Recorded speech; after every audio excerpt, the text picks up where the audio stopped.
নমস্কার সবাইকে রাম রাম। সবাইকে আমার নতুন একটা মিনি ব্লগে স্বাগত। তোমরা অনেকেই জানো যে আমার একটা উপনয়নের কাজ চলছে। আজকে ছিল তাই সেই কাজটারই পৈতে। তো আমরা ক্লায়েন্টের বাড়ি প্রথমে চলে গেলাম। প্রথমে গিয়েই আমাদের আলতা পরানো স্টার্ট হয়ে গেছিলো। সেইটা আমরা সেরে নেওয়ার পরেই সেখানে কিছু ক্লিক নিয়ে নিলাম। তারপর আমাদের সামনেই রবীন্দ্রপল্লী কালীবাড়ি একটা আছে, যেখানে কালী ঠাকুর আছে। সেইখানে আমরা আমাদের ছোট্ট মডেলকে, আমাদের যা পইতে হবে সনটাইকে নিয়ে আমরা মন্দিরের কাছে চলে গেলাম, যে কিছু ওর গেঞ্জি আর ধুতি পরে আউটডোর শ্যুট নিয়ে নেব, ফটো ভিডিও।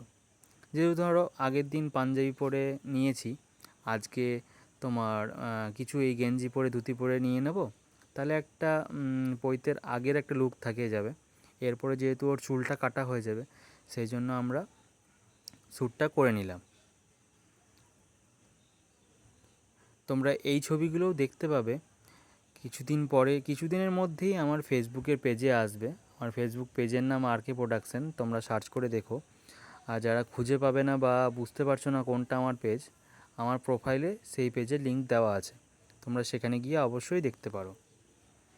তো প্রথম দিকে ভিডিও নেওয়া হয়েছিল, তারপরে আর সেরকমভাবে ভিডিও নিতে পারিনি। এই একটাই শুধু কাজের শুরুর সময় নিয়েছিলাম, তারপরে আর সেরকম কিছু নেওয়া হয়নি।